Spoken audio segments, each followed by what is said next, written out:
स्वस्ति श्री गणेशाय नमः।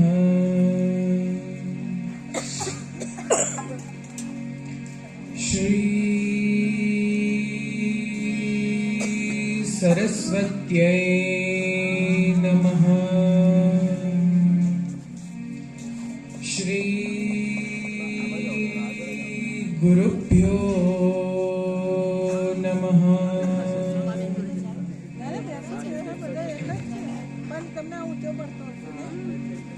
सच्चिदानन्दरूपाय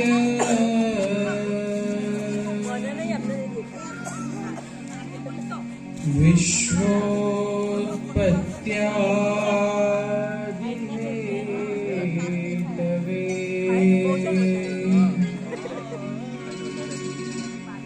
तापत्रय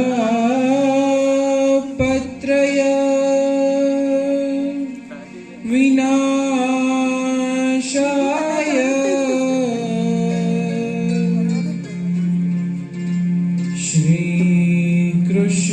श्रीकृष्णाय वयं नुमः।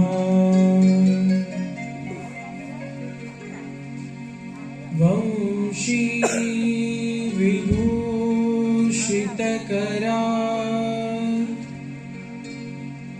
नवनीर्दाभा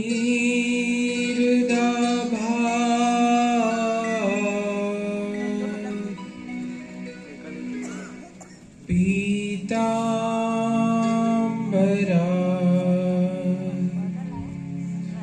अरुणबिम्बफलाधरोष्ठा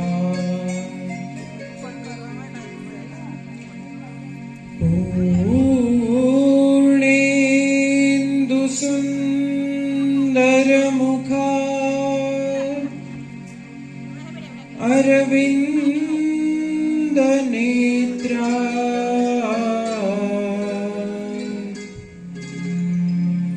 कृष्णात् परं किमपि तत्त्वमहं न जाने। कृष्ण त्वदीयपदपङ्कजपञ्जरान्तम् अद्यैव मे विशतु मानसराजहंसः।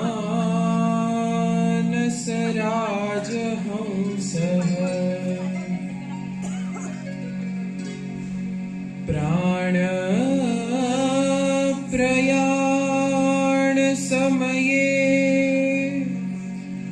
कफवातपित्तैः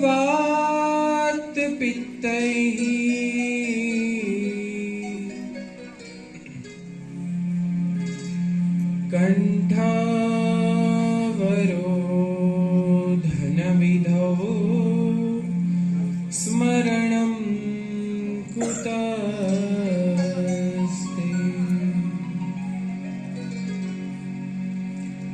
यं प्रव्रजन्त मनुपेतमपेतकृत्यम् द्वैपायनो विरहकातर आजुहाव।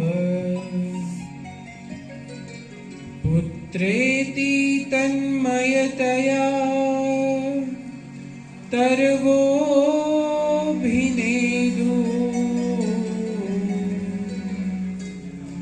संसर्वभूतहृदयं मुनिमानतोऽस्मि।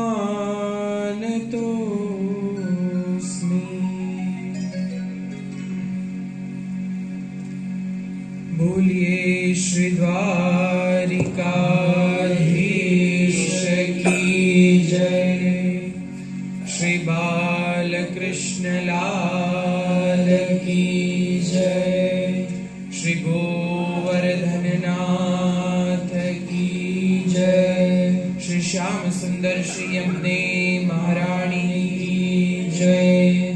श्री वल्लभाधीश की जय। श्री सुखदेव जी महाराज की जय। श्री वेदव्यास भगवान की जय। श्री सद्गुरु देव की जय।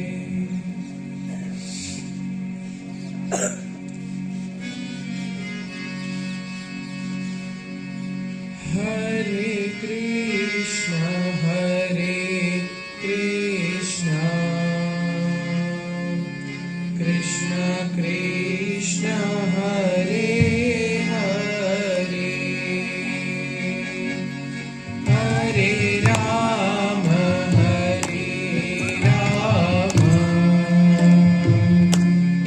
राम राम हरे हरे, हरे कृष्ण कृष्ण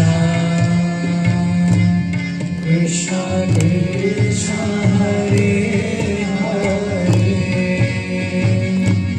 हरे राम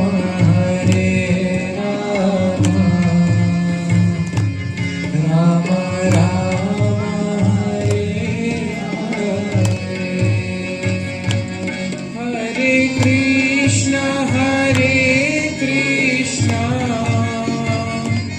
कृष्ण कृष्ण हरे हरे, हरे राम राम राम हरे हरे, हरे कृष्ण कृष्ण कृष्ण हरे हरे, हरे राम राम राम हरे हरे, हरे कृष्ण कृष्ण कृष्ण हरे हरे, हरे राम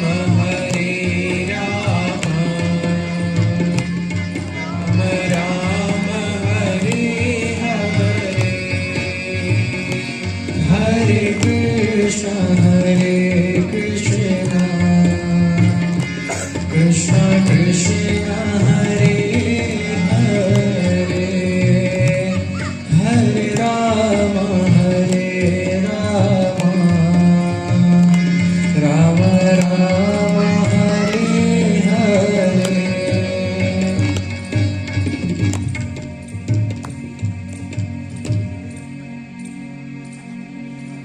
कस्तूरी तिलकं ललाटपटले, वक्षस्थले कौस्तुभम्,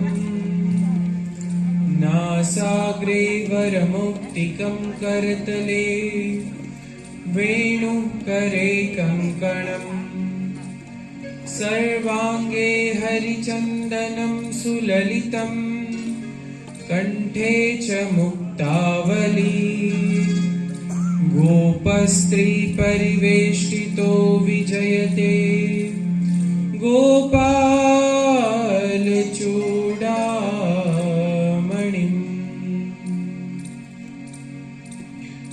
अस्ति स्वस्तरुणीकराग्रविगला,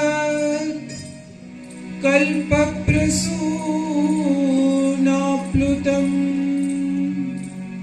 वस्तु प्रस्तुतवेणुनादलहरी,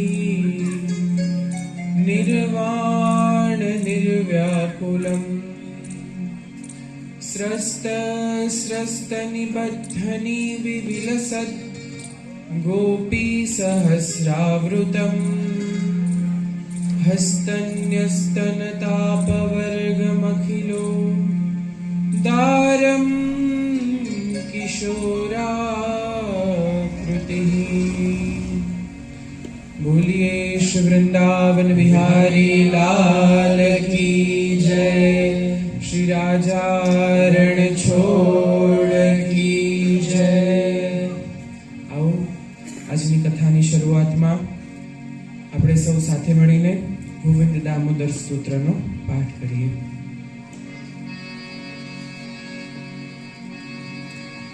करारविन्देन पदारविन्दम् मुखारविन्दे विनिवेशयन्तम् वटस्य पत्रस्य पुटे शयानम् बालं मुकुन्दं मनसा स्मरामि.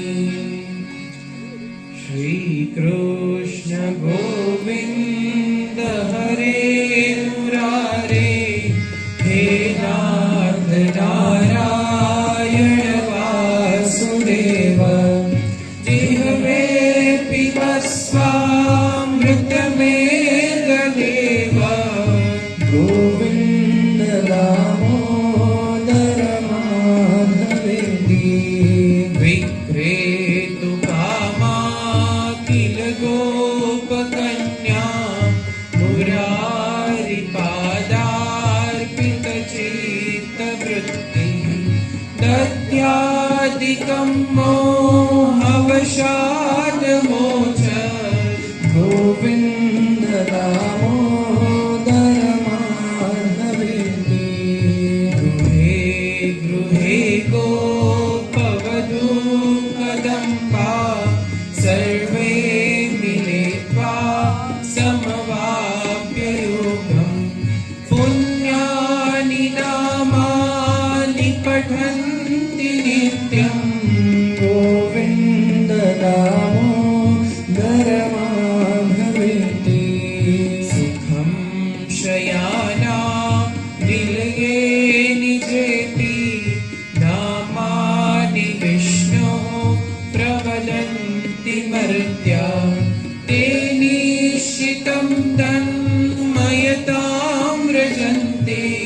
गोविन्द दामोदर माधवेति, जिह्वे सदैवं भज सुन्दराणि, नामानि कृष्णस्य मनोहराणि. समस्तभक्तार्तिविनाशनानि, गोविन्द दामोदर माधवेति. सुखावसाने इदमेव सारम्, दुःखावसाने इदमेव ज्ञेयम्. देहावसाने इदमेव जाप्यम्.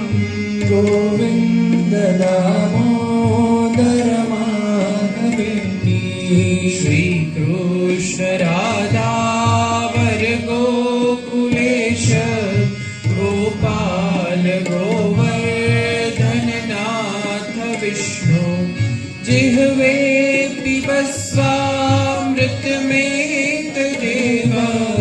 गोविन्द दामोदर माधवेति, जिह्वे रसज्ञे मधुरप्रियत्वं, सत्यं हितं त्वां परमं वदामि.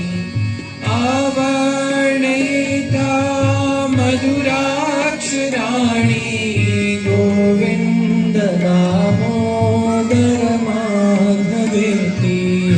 गोविन्द दामोदर माधवेति, गोविन्द दामोदर माधवेति. त्वामेव याचे मम देहि जिह्वे, समागते दण्डदरे कृतान्ते. वक्तव्यमेवं मधुरं सुभक्त्या, गोविन्द दामोदर माधवेति. गोविन्द दामोदर माधवेति, गोविन्द दामोदर माधवेति श्रीहरिं परमानन्दम् उपदेष्टारमीश्वरं व्यापकं सर्वलोकानां कारणं तं नमाम्यहम्।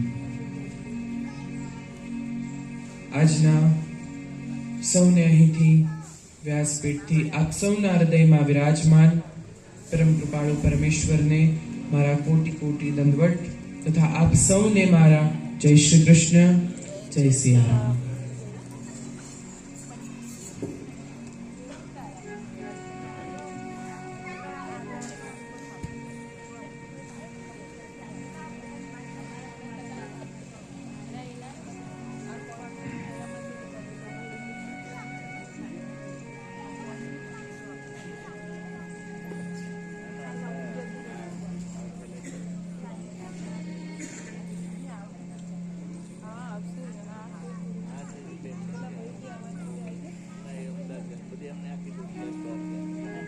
ત્રણ દિવસથી આપણે નિરંતર ખૂબ એકાગ્ર ચિત્તથી શ્રીમદ ભાગવતજીનું શ્રવણ કરી રહ્યા છે, જેની અંદર ભગવાનના અલગ અલગ અવતારોની કથાનું, લીલા ચરિત્રનું આપણે શ્રવણ કર્યું।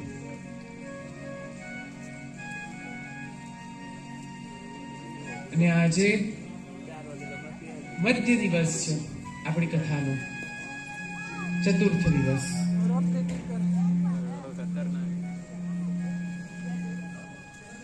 ગઈકાલે આપણે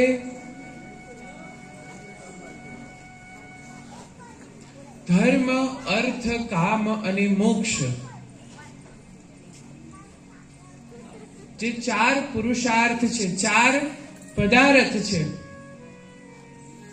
એનું શ્રવણ કર્યું કે કેવી રીતે એક પછી એકની શુદ્ધિકરણ થયા પછી, એટલે કે વિચારો સારા થવાથી એકબીજા સાથે જે વસ્તુઓ સંકળાયેલી છે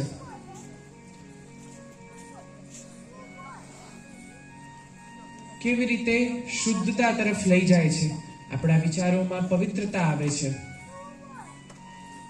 તેનું આપણે શ્રવણ કર્યું। ધર્મ શું છે, અર્થ શું છે, કામ શું છે, મોક્ષ શું છે, એનું આપણે શ્રવણ કર્યું।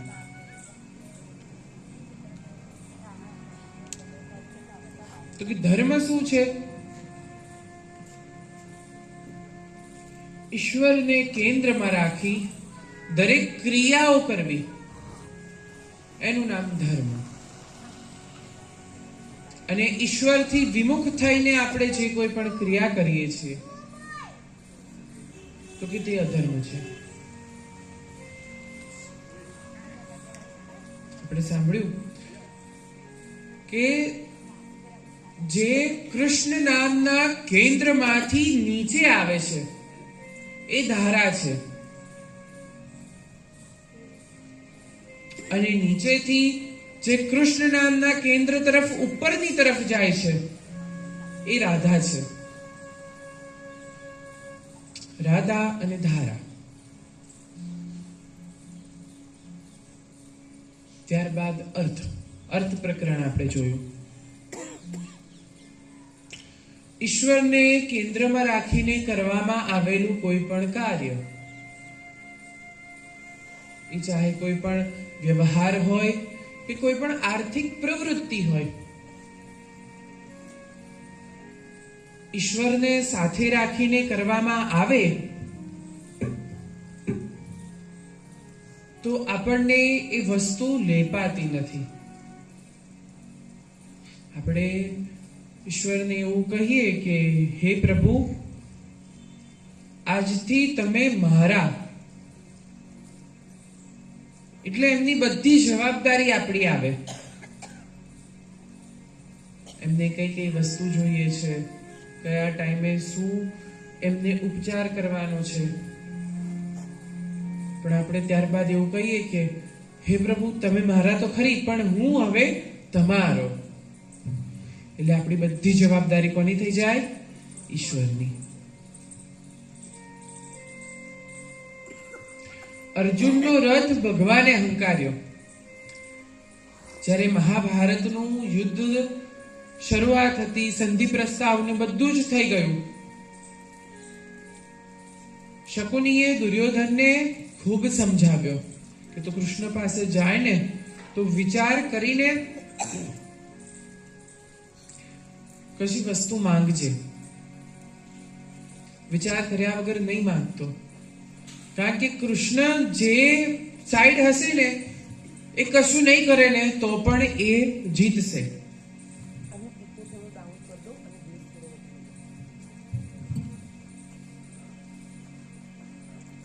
તો કે જ્યારે અર્જુન અને દુર્યોધન બેઉ જણ પ્રભુની સમક્ષ આવે છે તો અર્જુન એ ભગવાનના પગ પાસે બેસે છે અને દુર્યોધન મસ્તક પાસે બેસે છે. ભગવાનનો વિશ્રામનો સમય હતો. વિશ્રામ કરીને જાગ્યા. ભગવાનની પહેલી દ્રષ્ટિ અર્જુન ઉપર પડી, કારણ કે એ ચરણોમાં બેઠા હતા. દુર્યોધને કીધું કે હું પહેલા આવ્યો છું એટલે માંગવાનો અધિકાર પહેલા મારો છે. એટલે અર્જુનને મનમાં થયું કે હવે આ શું માંગશે. અર્જુને મનમાં વિચાર કર્યો કે એને જે માંગવું હોય એ માંગે, કૃષ્ણને ના માંગે તો સારું. કારણ કે ઓલરેડી ભગવાન તો સંધિ પ્રસ્તાવ વખતે જ પ્રતિજ્ઞા કરી ચૂક્યા હતા કે આ યુદ્ધ થશે તો આ યુદ્ધની અંદર હું અસ્ત્ર શસ્ત્ર ધારણ કરીશ નહીં, ભલે ગમે તેવી પરિસ્થિતિ આવે. દુર્યોધને જે નારાયણી સેના હતી તે માંગી.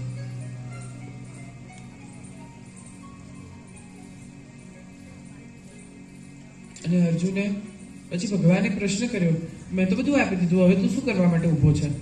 જા, હવે તો મારી પાસે કશું નથી. તો અર્જુન બહુ સરસ જવાબ આપે છે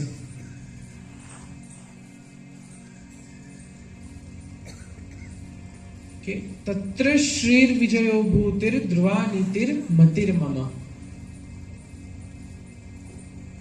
કે જ્યાં કૃષ્ણ હોય છે ત્યાં શ્રી, યશ, લક્ષ્મી, કીર્તિ, વૈભવ, વિજય બધું આપોઆપ સામે ચાલીને આવે છે. કારણ કે એ બધી તો ભગવાનની દાસીઓ છે. આપણે ભગવાનની મંગળા આરતી કરીએ તો શું કહીએ?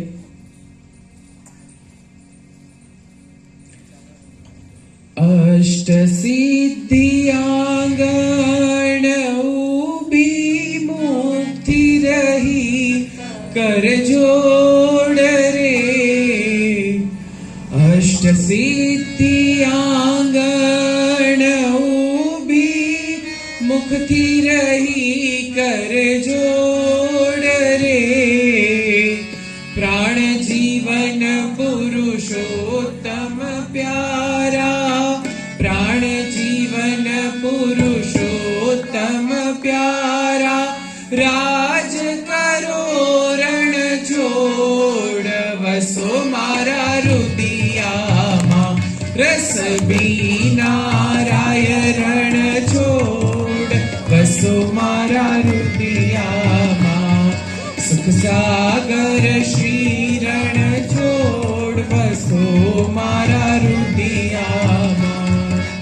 રાત સમય પ્રભુનું મુખ નિરખી આનંદ ઉરન સમાય રે. સુર નર મુનિવર વેદ વખાણે, નારદ શારદ ગાય વસો મારા રુદિયામાં. રસ વિનારાય રણ છોડ વસો મારા રુદિયામાં.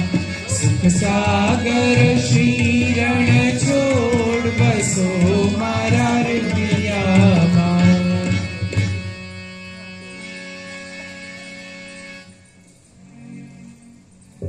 કે આ બધી સિદ્ધિઓ ભગવાનની દાસી છે. એટલે અર્જુને કીધું કે વાંધો નહીં, દુર્યોધનને ભલે તમે બધું આપી દીધું, પણ તમે મારી સાથે છો ને, બસ એટલે કે અર્જુને કીધું તમે મારા જીવનનો રથ ચલાવજો. એટલે આપણે દરેક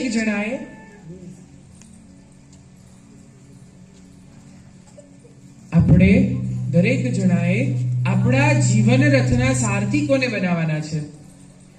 સ્વયં ઈશ્વરને. જો પ્રભુ આપણો રથ હંકારશે તો એ રથ વ્યવસ્થિત દિશામાં જ જવાનો છે. અર્જુન ભગવાનને પ્રાર્થના કરે છે કે હે પ્રભુ, તમે મારા રથને હંકારો, કારણ કે મને એટલી સમજણ નથી કે મારે શું કરવું જોઈએ કે શું ન કરવું જોઈએ. આપણે દરેક જણ જો પ્રભુને આપણા રથના સારથી બનાવીશું તો અચૂકથી આપણો જે ધર્મ છે એ તો સચવાયેલો રહેશે જ રહેશે, પણ આપણો જે અર્થ છે, જે કામ છે, જે મોક્ષ છે, એના પણ દ્વાર ઉઘડી જશે. એટલે ભક્તો ભગવાનને શું કહે? જો જ્યાં સુધી પ્રભુના હાથમાં ડોર નથી ત્યાં સુધી આપણે આમ તેમ ભટકતા રહેવાના છીએ.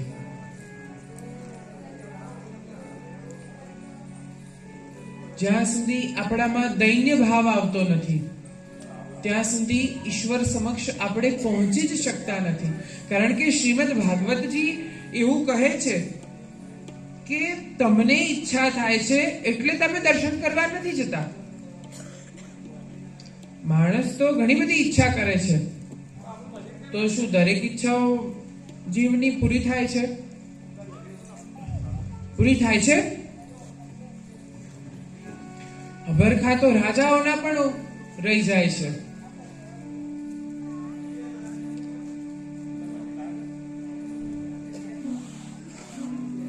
તો કે આપણા રથમાં પ્રભુને પધરાવાના છે. એટલે ભક્તો શું કે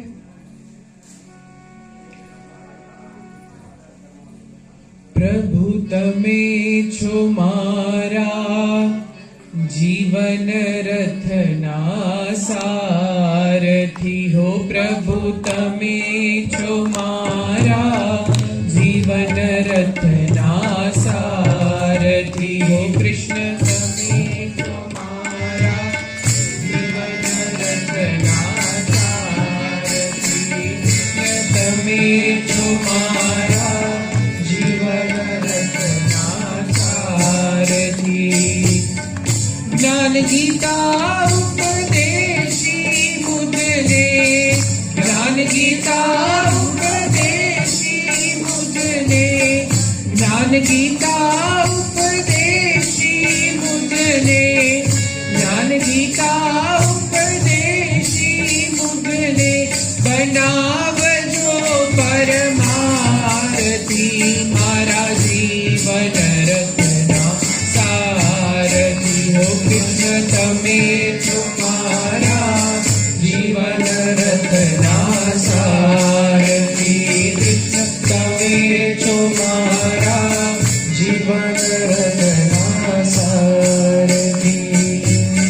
જ્ઞાન ભક્તિ બે પૈડા રથના, જ્ઞાન ભક્તિ બે પૈડા રથના ચલાવવાને હું સમરથના, ચલાવવાને હું સમરથના.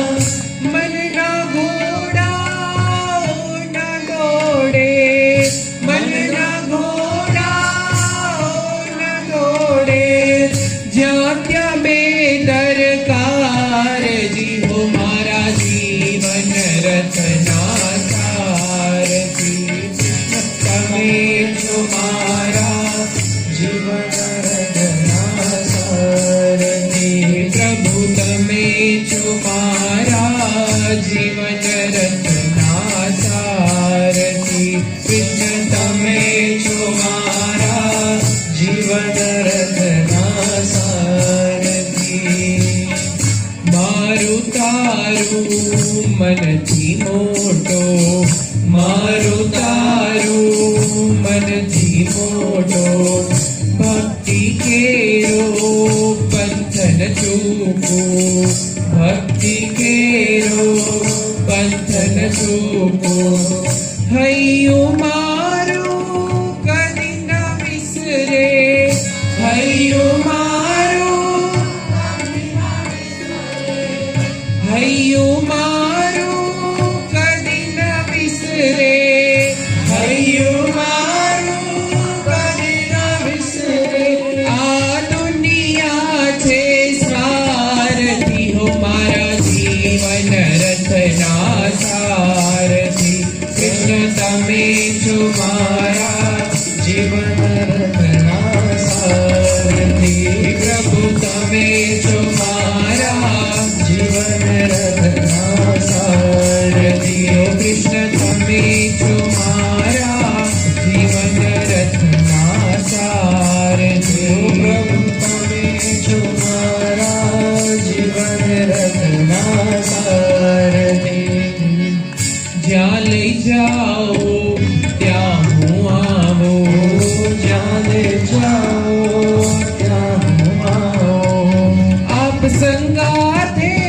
જીવન વિતાવો આપ સંગાથે જીવન વિતાવો પરવા જગની કદી ન કરતો પરવા જગની કદી ન કરતો બન્યો આપનો વ્યારથી ઓ મારા જીવન રથના સારથી પ્રભુ તમે છો મારા જીવન રથના સારથી ઓ કૃષ્ણ તમે છો મારા જીવન રથના સારથી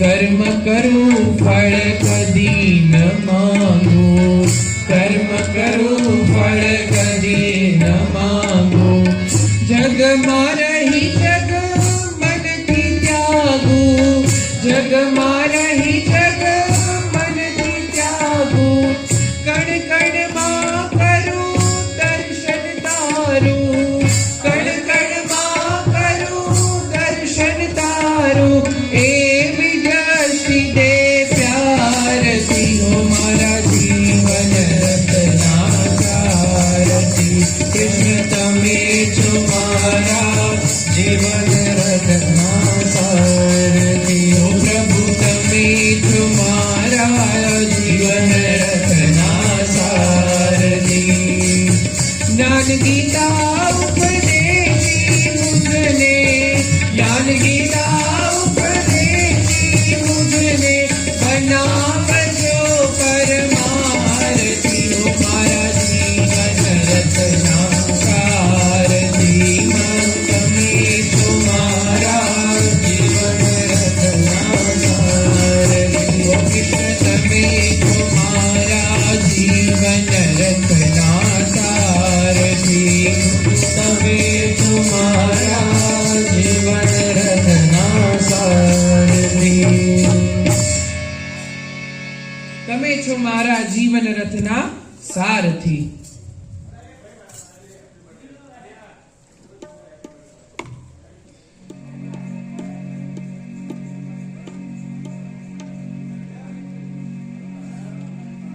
તો કે ઈશ્વરને દરેક પુરુષાર્થના કેન્દ્રમાં રાખવો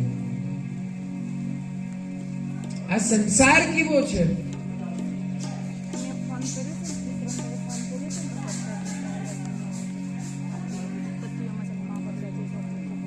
ભક્તિ કરતા ઘણું બધું વચ્ચે આવે આપણે ગઈકાલે સુરદાસજીનું દ્રષ્ટાંત જોયું પાછળ થોડી સૂચના આપજો કે અવાજ ધીમે કરે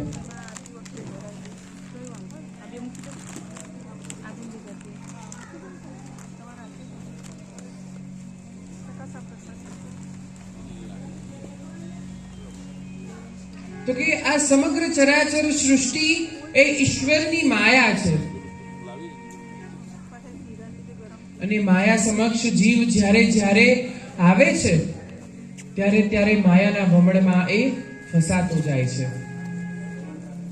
અને તે સમયે જો એને બચાવવાનું કામ કરે તો ઈશ્વરને જેણે પોતાના રથમાં જીવનની દોર આપી છે, રથમાં બિરાજમાન કર્યા છે, તો ઈશ્વર ક્યાંય પણ એનો રથ ભટકવા દેતો નથી. તો કીધું મારું તારું મનથી મોટો, ભક્તિ કેરો પંથ ન ચૂકું, હૈયું મારું કદી ન વિસરે, આ દુનિયા છે સ્વાર્થી. આ સમગ્ર સંસારમાં દરેક જણનું એકબીજા સાથેનું લેણું હોય છે. સ્વાર્થથી જ આ દુનિયા ટકેલી છે. જો સ્વાર્થ ન હોય તો જીવ ઈશ્વરની સમક્ષ જઈને માથું પણ ન નમાવે. સાહેબ નમાવે? કોઈ દુઃખ આવે ત્યારે જેની પાસે જાય ને, સુખમાં તો કેટલો છકેલો રહે જીવ, અને દુઃખ આવે, दुख में सुमिरन सब करे, सुख में करे न कोई, जो सुख में सुमिरन करे तो दुख कहां से होई.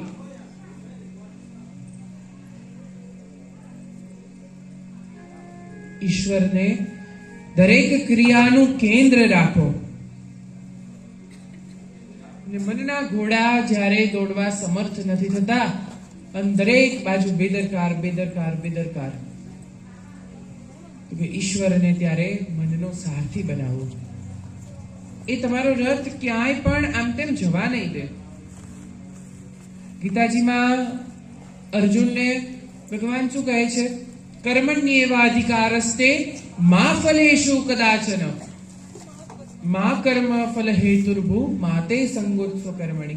કે હે અર્જુન, તું કર્મ કર, તારું કાર્ય છે કર્મ કરવાનું, ફળની આશા નહીં રાખ. તમારા નસીબમાં નહીં હોય ને, અને જો તમે એવું કર્મ કરશો તો પણ આ તમારા નસીબમાં એ પૂરી રહેશે.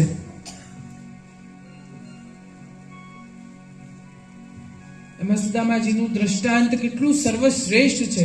સુદામાજીના લલાટમાં શ્રી ક્ષય લખ્યું હતું, પણ ભગવાને શું કરી નાખ્યું? એનું ઉલટું વાંચ્યું. યક્ષ શ્રી, કુબેરના જેવી ધન સંપત્તિ વાળો થાય. માટે કર્મ કરવું ખૂબ જરૂરી છે, અને તે કર્મનું કેન્દ્ર ઈશ્વરને રાખવું જરૂરી છે. તો તમારું અર્થોપાર્જન પણ બહુ જ સારું થશે, સારામાં સારું એ કરાવશે. અને એ સારું અર્થોપાર્જન તમારા ઘરમાં આવશે, સારા સારા કાર્યો કરાવશે, અને સારી તમને કામ પ્રાપ્તિ થશે.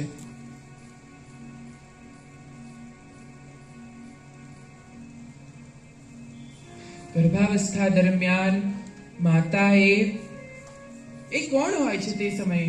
સામાન્ય સ્ત્રી નથી હોતી, સ્વયં જગદંબા હોય છે.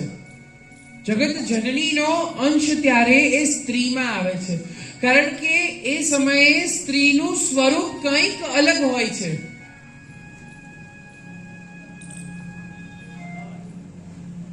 કારણ કે એ એના દેહમાં અખંડ ચૈતન્યને ધારણ કરે છે. અને શ્રી દુર્ગા સપ્તસતીમાં, એટલે કે ચંડી પાઠમાં એવું કહેવામાં આવે છે કે દૃશ્યતે લલનાજને, કે આપણે કોઈ પણ સારું કાર્ય કરવા માટે નીકળીએ તો સામે 16 શણગાર સજેલા હોય, અને એવી ગર્ભિણી સ્ત્રીના જ્યારે તમને દર્શન થાય ને, તો સમજવું કે તમે સાક્ષાત ભગવતી જગદંબાના દર્શન કર્યા છે. આ ભૂતળ ઉપર વિરાજમાન એ શક્તિ છે કે જે ભગવાને એને જ સર્જનની શક્તિ આપી છે.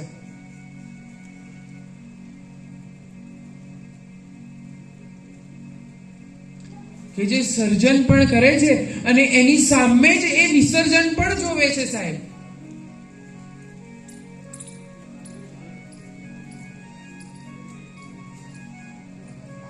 અને એમાંથી ઊભી થઈને ચાલવાની પણ એ શક્તિ રાખે છે, જ્યારે પુરુષમાં એટલી શક્તિ નથી હોતી. આપણે ગઈકાલે સતી ચરિત્રનું શ્રવણ કર્યું. મહાદેવજીની દશા જોઈ કેવી થઈ ગઈ?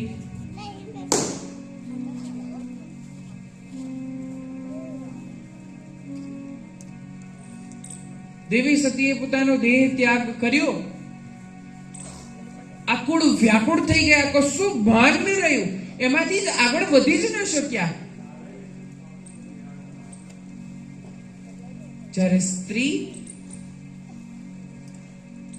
એને ખબર છે કે મને બધું પકડીને બેસી રહેવું પોસાય એવું નથી,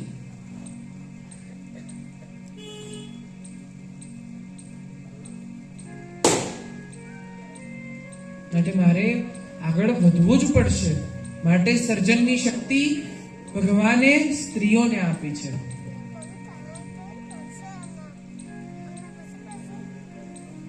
આ સમાજને, આ સંસારને ને પોતાના ઘરને ચોખ્ખું રાખવાનું કામ કોણ કરે છે? સ્ત્રીઓ.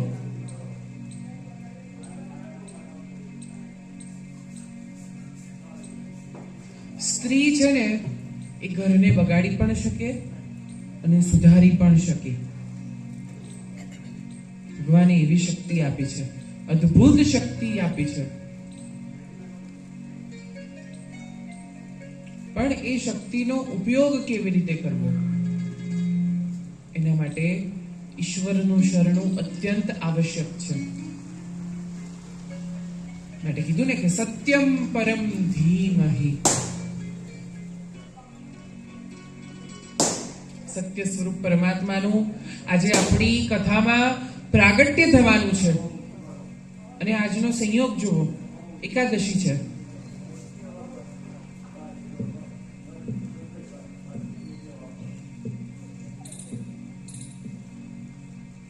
એકાદશીનું બહુ જ મહત્વ આપણા શાસ્ત્રોએ ગાયું છે કે એકાદશીને ધન્ય કીધી છે. એકાદશી કરવાથી મનુષ્યને ઈચ્છિત ફળની પ્રાપ્તિ થાય છે. એટલે આપણે બધા શું કહીએ? ધન્ય એકાદશી, ધન્ય એકાદશી, એકાદશી કરીએ તો વૈકુંઠ પામીએ. ધન્ય એકાદશી, ધન્ય એકાદશી, એકાદશી કરીએ તો વૈકુંઠ પામીએ. મારે એકાદશીનું વ્રત કરવું છે, મારે એકાદશીનું વ્રત કરવું છે. મારા પ્રાણ જીવનને પ્યારું છે, મારા પ્રાણ જીવનને પ્યારું છે. એ તો વૈકુંઠમાં લઈ જનારું છે. ધન્ય એકાદશી, ધન્ય એકાદશી, એકાદશી કરીએ તો વૈકુંઠ પામીએ. ધન્ય એકાદશી, ધન્ય એકાદશી, એકાદશી કરીએ તો વ્રજ સુખ પામીએ. આવું એકાદશીનું મહત્વ છે.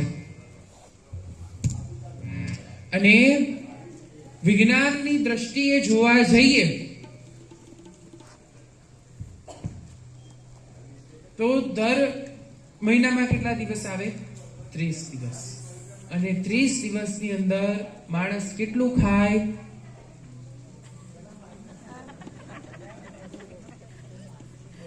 અને અત્યારે એકાદશી કેટલું ખાય? જેટલું સામાન્ય દિવસોમાં નહીં થાય તેટલું એકાદશીના દિવસે ખાઈ જાય.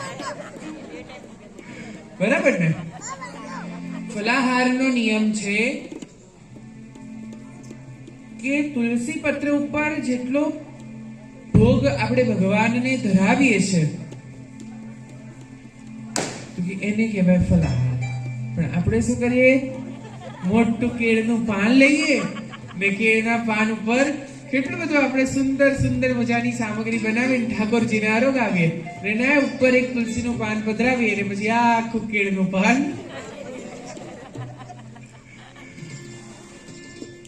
આપણે આરોગી જઈએ, આ ઠાકોરજીને આરોગાવીએ. તો કે એકાદશીનો ઉપવાસ કીધો છે.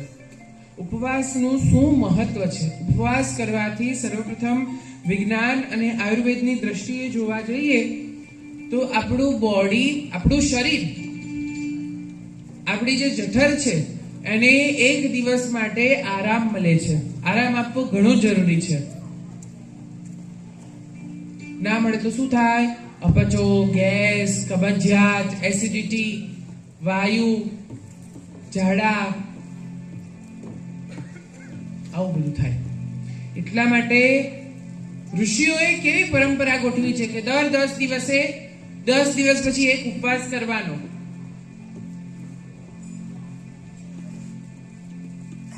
તો કે આપણું શરીર ચોખ્ખું થાય. આપણી જઠરાગ્નિ જે 10 દિવસ સુધી આપણે જે બધું ખાધું છે તો કે એ બધું પચાવવાનું કામ કરે.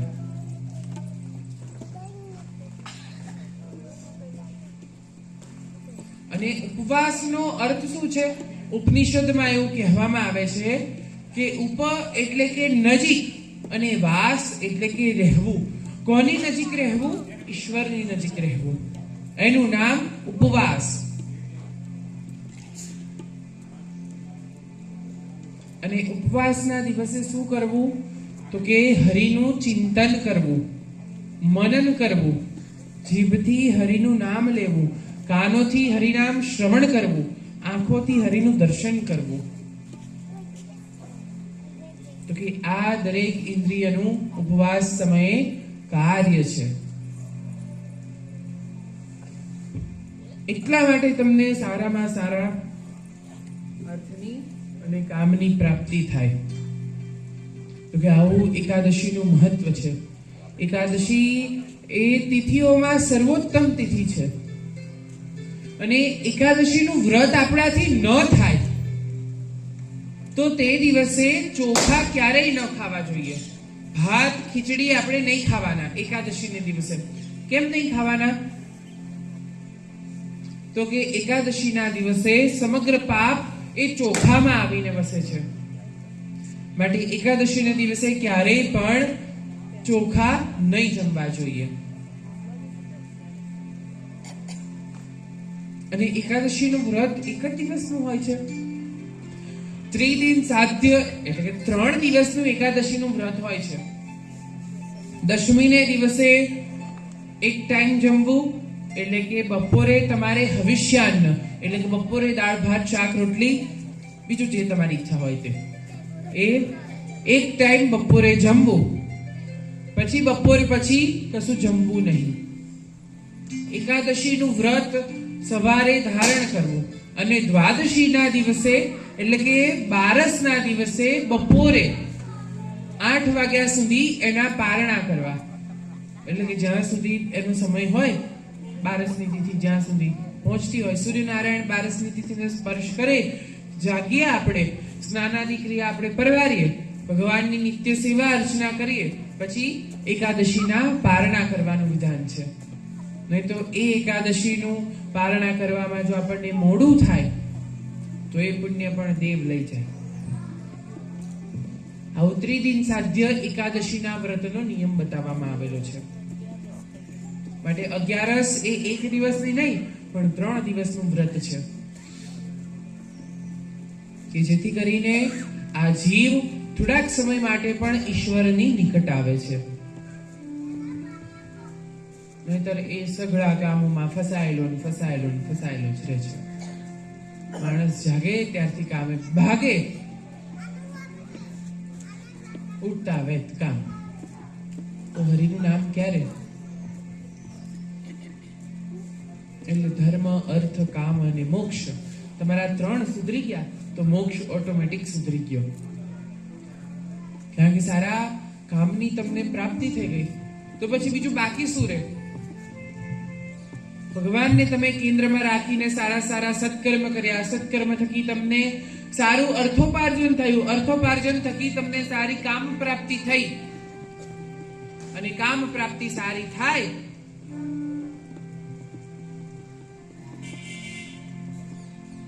સંસ્કાર સારા આપણે કેળવ્યા, જીવન ધન્ય થઈ ગયું, બીજું બાકી શું રહે?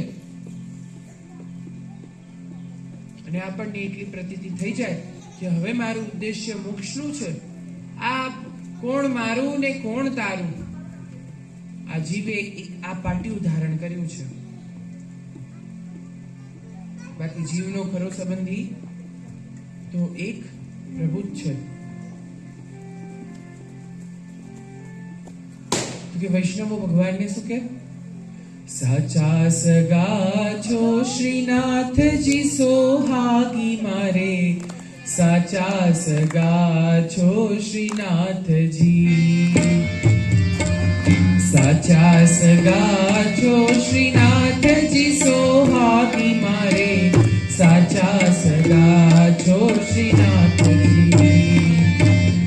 બીજું તો સગું બધું મુખથી કહેવાનું, બીજું તો સગું બધું મુખથી કહેવાનું. કોઈ ન આવે તંબિણ કામજી સોહાગી મારે, સાચા સગા છો શ્રીનાથજી. કોઈ ન આવે તંબિન કામજી સોહાગી મારે, સાચા સગા છો શ્રીનાથજી. સાચા સગા છો શ્રીનાથજી સોહાગી મારે, સાચા સગા છો શ્રીનાથજી. બીજું તો બધું સગું મુખથી કહેવાનું, પણ કામ પડીએ કોઈ કામમાં ન આવે.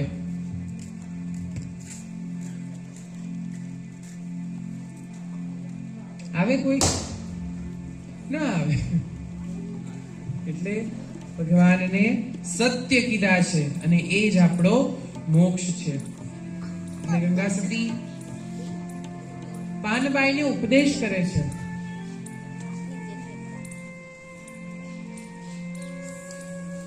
અને શું કહે છે?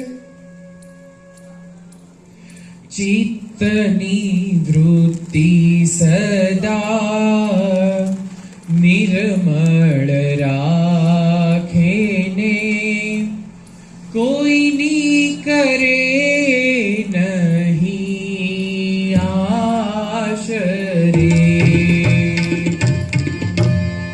ચિત્તની વૃત્તિ સદા નિર્મળ રાખેને, કોઈની કરે નહીં આશરે.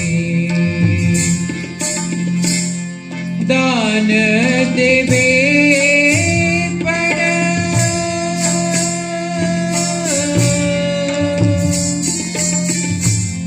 રેવે અજાચીને,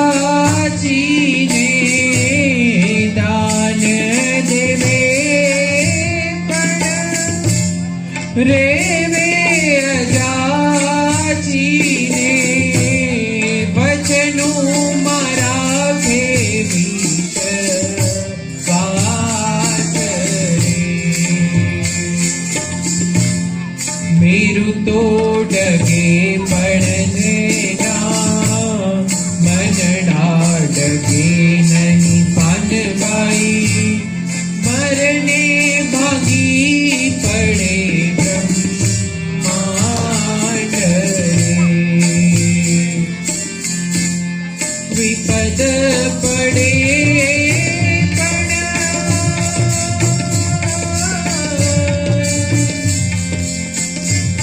વણસે નહીં રે પાનબાઈ. વિપદ પડે પણ વણસે નહીં રે પાનબાઈ. કોઈ હરિજનના પ્રમાણ રે. હરખને શુકની જેને નામે રેડકીને, આઠે પહોરે આનંદ રે. નિત્ય રહે સદા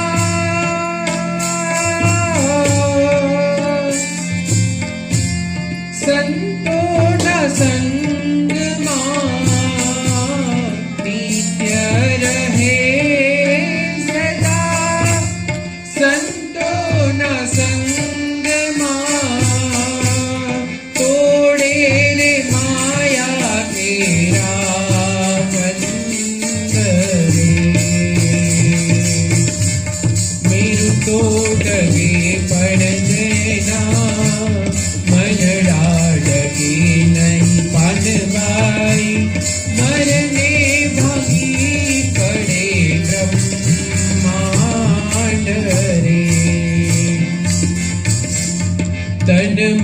धन जे प्रभुने अर्पे ते धन्य निजारी नरे नार रे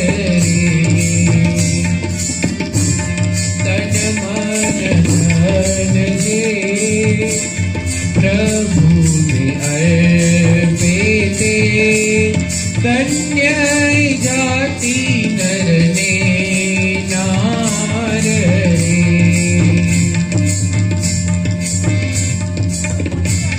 गंगा सती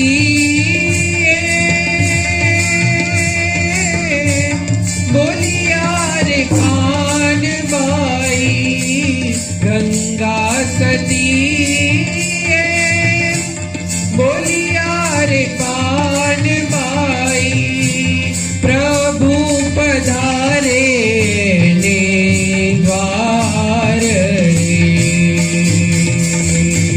मेरु तो डगे पण जेना मनडा डगे नहीं पान बाई मरने भागी पड़े ब्रह्मांड रे विपद पड़े बढ़ते नहीं रे पनबाई सोई हरि जनना प्रमाण रे सोई हरि जनना प्रमाण रे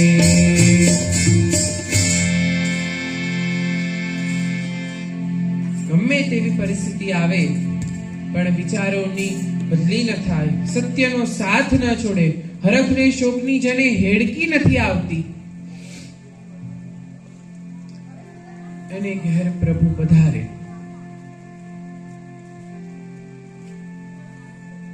હળુદ ગામની ભૂમિ બહુ ધન્ય છે કેટલા વર્ષો પછી અહીં આ ભાગવતી ગંગાનો પ્રવાહ ગયો કેટલા લોકોનું પુણ્ય તપ્યું ત્યારે તો આવનારી પેઢીને એ શીખવાડવું ચોક્કસ કે કઈ નહીં તો કઈ નહીં પણ 5 મિનિટ તો 5 મિનિટ પ્રભુ માટે સમય અચૂકથી કાઢવો અને પ્રભુની સેવા અવશ્ય કરવી જેવી રીતે ખાવું જરૂરી છે ને આપણા માટે તેવી જ રીતે અંદરના જીવ માટે પ્રભુ પ્રાર્થના એ જરૂરી છે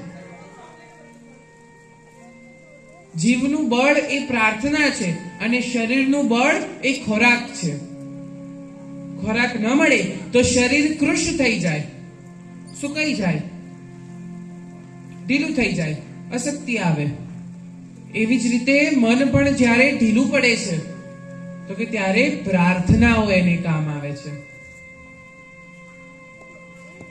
કેવું આપણે ધર્મ અર્થ કામ અને મોક્ષ પ્રકરણનું શ્રવણ કર્યું ત્યારબાદ આપણે ધ્રુવ ચરિત્રનું શ્રવણ કર્યું કે બુદ્ધિ રાખો તો સ્થિર રાખો બે હાથ વાળા પાસે શું માંગવાનું આપવા વાળો તો 1000 હાથ વાળો છે આની પાસે માંગેલું ક્યાંય જવાનું નથી અને આપશે ચોક્કસ આપશે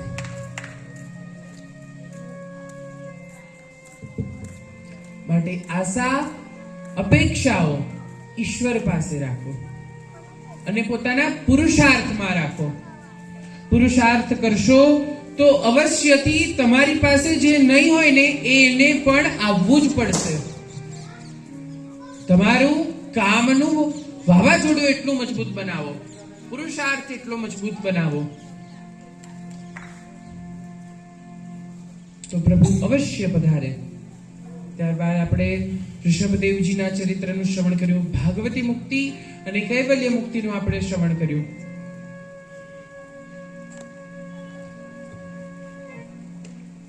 અજામિલ ઉપાખ્યાનનું શ્રવણ કર્યું નામ સ્મરણનો મહિમા જોયો કે પ્રભુના પ્રભુમાં જેવી શક્તિ છે તેવી જ પ્રભુના નામમાં પણ શક્તિ છે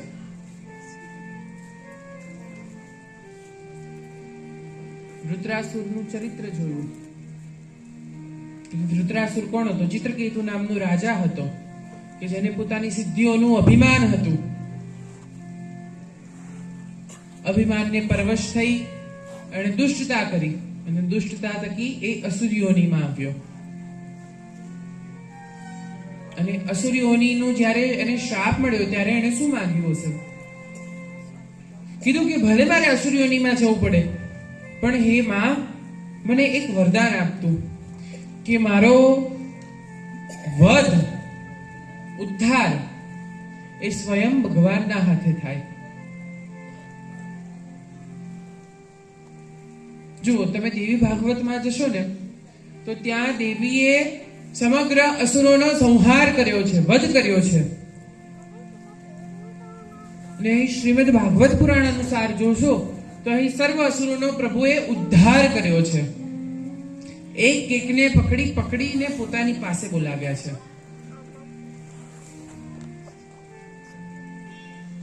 મોક્ષ એનું નામ. નૃસિંહ અવતારની કથાનું શ્રવણ કર્યું. નરહરિ ભગવાન પોતાના ભક્તની રક્ષા કરવા માટે પ્રગટ થયા. પ્રહલાદને બચાવ્યો. પોતાના ભક્તોને, ભક્તો કેટલા વાલા છે ભગવાનને કે એક વખત મોઢામાંથી હજી તો શબ્દ બોલે ત્યાં તો ભગવાન આવી જાય છે. બોલાવવામાં જીવ મોડું કરે છે. ઈશ્વર ક્યારેય આવવામાં મોડું નથી કરતો. એ તો કહે જ છે કે હું તો દરિયો લઈને ઉભો છું, તું એક વખત આય તો ખરી. તું એક બાર આજા गिरिराज की शरण में, गिरिराज की शरण में, गिरिराज की शरण में, तू एक बार आजा गिरिराज की शरण में. નાથ દ્વારા તમે શ્રીનાથજીના દર્શન કરવા જાઓ તો શ્રીનાથજીનું સ્વરૂપ બધાએ જોયું છે કેવું છે? એક હાથ ઊંચો છે ને એક હાથ કટી ઉપર છે ને એમના નેત્ર નીચા છે. પ્રભુ કહે છે કે તું આવતો ખરી એક વખત, પછી જો કે અહીં શું છે. તું આવતો ખરી, તારા ત્રિવિધ તાપોને જો હું દૂર ન કરું તો. એટલે આપણે ભગવાનનું મંગલાચરણ રોજ કરે છે કે તાપત્રય વિનાશાય શ્રી કૃષ્ણાય વયમ નુમઃ. તું એક વાર તો આવ. ગજેન્દ્ર મોક્ષની કથાનું શ્રવણ કર્યું. ગજેન્દ્ર કોણ? તો કે ગજેન્દ્રનું પૂર્વ ચરિત્ર આપણે જોઈએ તો કે ઇન્દ્રદ્યુમ્ન નામનો રાજા હતો. ઋષિ દુર્વાસા જ્યારે આવ્યા, ઇન્દ્રદ્યુમ્નએ પોતાના કાર્યનો ત્યાગ કરી અને ગુફામાં જઈને ધ્યાન કરવા માટે બેસી ગયો. ઋષિઓ આવ્યા તો એમનો સત્કાર પણ ન કર્યો. ત્યારે ઋષિએ કીધું કે હાથીની બુદ્ધિ જેવો અહીં બેસી રહ્યો છે. એટલે આવતી યોનિમાં એ હાથી થયો અને ગ્રાહે જ્યારે પકડ્યો ત્યારે ભગવાનને પુકારે આર્તનાદે કે હે હરિ કરીને આર્તનાદે ગજેન્દ્રએ ભગવાનને પુકાર્યા. અને ભગવાન હ શબ્દ નીકળ્યો, હ અક્ષર નીકળ્યો ત્યાં સુધી તો ભગવાન આવી ગયા અને રી પછી ગજેન્દ્રના મુખમાંથી નીકળ્યો. ભગવાને ગજેન્દ્રનો પણ ઉદ્ધાર કર્યો. ત્યારબાદ આગળ જતા હવે સમુદ્ર મંથનની કથા આવે છે.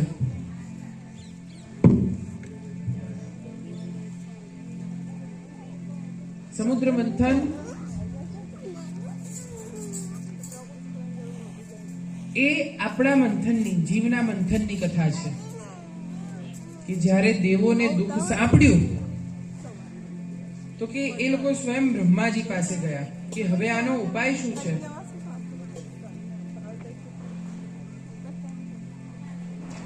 તો કે સંસાર એ જ સમુદ્ર છે. તમારા જીવનનું મંથન કરો. સમુદ્ર મંથન એ જીવનનું મંથન છે. પરીક્ષિત રાજા સુખદેવજી મહારાજને પ્રશ્ન કરે છે કે ભગવાને સમુદ્ર મંથન કર્યું કેવી રીતે? તો કે અહીં કુર્મ નારાયણના પ્રાગટ્યની કથા છે. સુખદેવજી મહારાજ વર્ણન કરે છે કે એક સમયે ઇન્દ્ર પોતાના હાથી ઉપર બેસીને નીકળ્યો હતો અને દુર્વાસા ઋષિને ભગવતીએ વૈજયંતી માળા આપી દુર્વાસા ઋષિ ત્યાંથી પસાર થયા, ઇન્દ્રને આપી કે લે આ મા ભગવતી જગન માતાની પ્રસાદી છે, તું એને ધારણ કર. ઇન્દ્રએ પોતાના મધમાં આવીને તે હાર હાથીને આપ્યો ને હાથીએ પોતાના પગ તળે કચડી નાખ્યો. અને ઋષિ દુર્વાસાએ શ્રાપ આપ્યો કે જેવી રીતે તે ભગવતીના પ્રસાદનું અપમાન કર્યું છે તેવી જ રીતે તારી પાસેથી તારી સમગ્ર શ્રી ચાલી જશે.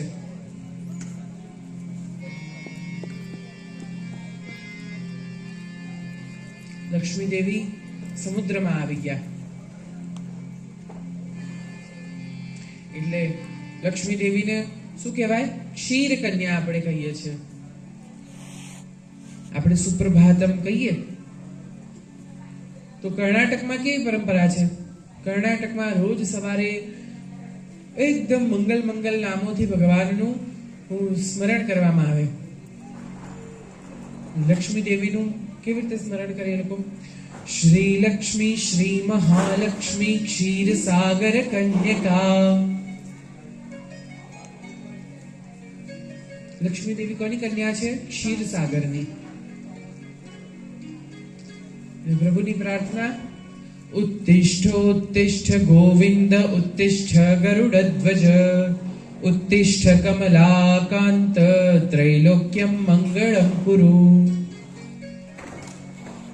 હે નાથ, જાગો અને અમારું કલ્યાણ કરો. ત્રૈલોક્ય જે સચરાચર છે એનું કલ્યાણ કરો.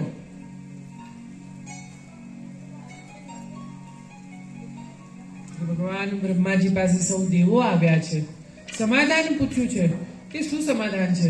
કીધું કે બલિરાજા પાસે જાઓ અને સમુદ્રનું મંથન કરો.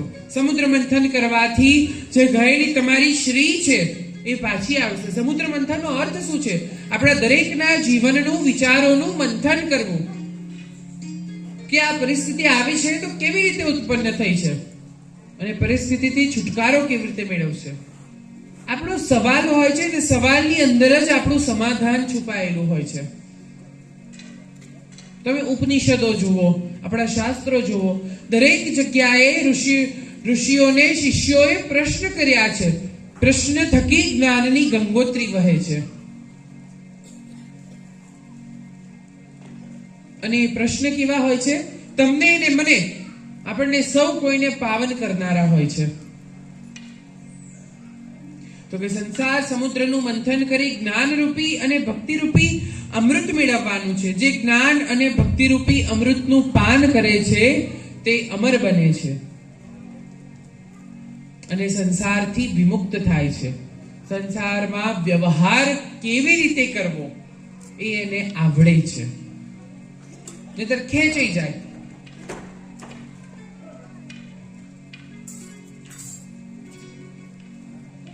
કે 16મું વર્ષ થાય એટલે મનની અંદર મંથન શરૂ થાય છે. શિવપુરાણમાં કથા છે કે શિવજી એ કામને આજ્ઞા કરી કે તું વૃદ્ધાવસ્થા અને બાલ્યાવસ્થા બંનેને છોડીને જે વચ્ચેની અવસ્થા છે ને એમાં તું મનુષ્યને ત્રાસ આપજે. યુવાવસ્થામાં પૂર્વજન્મના સંસ્કાર ધીરે ધીરે જાગૃત થાય છે. એટલે બાલ્યકાળની અંદર પ્રારબ્ધના, એટલે કે તમારે આપણા સૌ કોઈની જવાબદારી બને છે કે આપણા સંતાનોની અંદર ધર્મના સંસ્કાર સિંચવા. તો કે એ ત્યાં આડા આવે છે.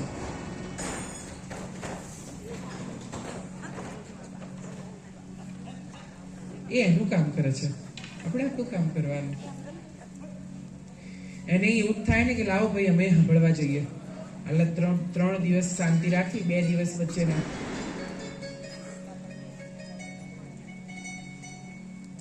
તે વખતે મંદરાચળનો રવૈયો કરજો અને તમારા મનને મંદરાચળની જેવું સ્થિર કરવાનું છે. અને સ્થિર કરવા જ્યારે આપણે બેસીશું ને તો તે સમયે મન આપણું હાલક ડોલક થશે. એટલે જીવ ઈશ્વરને શું પ્રાર્થના કરે? નૈયા ઝુકાવી મેં તો જો જે ડૂબી જાય ના, ઝાંખો દીવો મારો જોજે રે બુઝાય ના. નૈયા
तुझे बुझायना सकोधा कोटिहो मारो तुझे रे बुझायना। તો કે આ નૈયાને સંસાર સાગરની પતવાર કહેવામાં આવી છે અને એની અંદર જ્ઞાન અને ભક્તિ બે હલેસા છે. મંદરાચલને આપણા મનને એ પર્વત રૂપી સ્થિર કરવાનું છે. હલક ડોલક થશે નહીં, થાય એવું નહીં. તો કે મંદરાચલ પર્વતનો રવૈયો કર્યો છે અને વાસુકી નાગનો નેત્રો કર્યો છે, દોરી કરી છે. વાસુકી નાગ એટલે પ્રેમની દોરી. તો કે મંદરાચલ જ્યારે જ્યારે સમુદ્રમાં ડૂબે છે ત્યારે ત્યારે મન હાલક ડોલક થાય, ત્યારે ત્યારે આપણે ઈશ્વરને યાદ કરીએ છીએ. સૌ કોઈ સમુદ્રના કિનારે ભેગા થયા છે.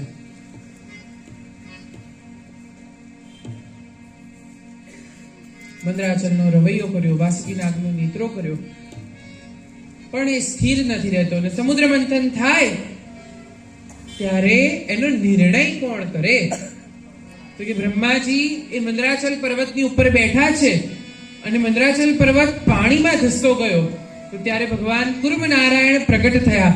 બોલીએ શ્રી કુર્મ નારાયણ ભગવાન કી જય. ભગવાન પ્રગટ થયા છે અને કઈ કેટલાય વર્ષોથી જે પોતાના પીઠની ખંજવાળ હતી તે ભગવાને મટાડી. મંદરાચલ રવૈયો સ્થિર થયો અને બેવ બાજુથી મંથન ચાલુ થયું. પૂછડાના ભાગે દેવો ઉભા છે અને મુખના ભાગે અસુરો ઉભા છે. હવે મંથન સર્વપ્રથમ ચાલુ થયું તો મંથન કરતા કરતા સર્વપ્રથમ કાલકૂટ નામનું વિષ નીકળ્યું. આપણે આપણા જીવનનું મંથન પ્રારંભ કરીએ તો સૌથી પહેલા શું નીકળે? ઉચ્છ્વાસ નીકળે. કોઈ પણ ખરાબ પરિસ્થિતિ આવે તો કે ત્યારે શું થાય?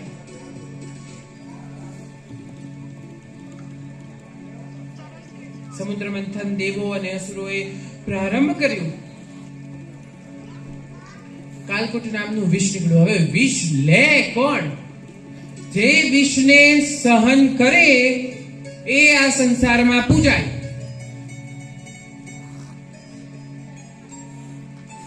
ભગવાન દ્વારકાધીશનો સમગ્ર પરિવાર આખા જગતમાં પૂજાય છે કે ભગવાન શિવનો આખો પરિવાર પૂજાય છે કે ભગવાન રામનો આખો પરિવાર પૂજાય છે? શિવ પરિવાર પૂજાય છે. આ શિવ પરિવારની મહત્તા છે. શિવ પરિવાર કેવી રીતે આ સંસારમાં રહીને જીવવું એ આપણને શીખવાડે છે. કારણ કે જુઓ, શિવજીના ગળામાં એક તો સર્વપ્રથમ નાગ, ગણપતિ દાદાનું વાહન એ ઉંદર, અને સાપ અને ઉંદરને વેર, બરાબર.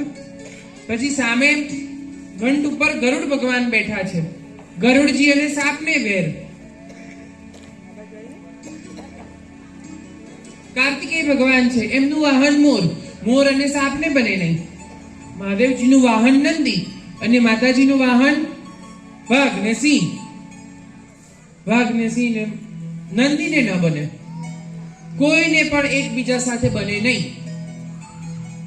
તે છતાં પણ શિવ પરિવાર આપણને આદર્શ પરિવારનું સૂચન આપે છે. કેવી રીતે સામ્યતા રાખશો તમે તમારા સંસારમાં, તમારા ઘરમાં, એ શીખવાડે છે શિવ પરિવાર આપણને. એટલે સૌ દેવો ભેગા મળીને કૈલાસ પર્વત ઉપર આવ્યા છે કે વિષને ગ્રહણ કોણ કરે? ભગવતી સમજાવે છે કે શું તમે દોડ્યા જાવ છો? એટલે ભગવાન ભોળાનાથ છે. અને પછી વિષ્ણુ ભગવાન કે તમે એક તો બધાને વરદાન આપી દો એટલે બધાને ઉદ્ધાર કરવા અમારે દોડવું પડે. આવો આપણે પણ ભગવાન શિવની સ્તુતિ કરીએ કે એ જે આપણા સંસારનું વિષ છે, જે મંથન કરતા કરતા, આપણા જીવનનું મંથન કરતા કરતા જે બહાર આવે છે ઉકળી ઉકળીને, એ વિષનું પાન કરે. ભગવાન શિવે એ વિષને પોતાના કંઠમાં ધારણ કર્યું છે, પચાવ્યું નથી, એને ધારણ કરી રાખ્યું છે.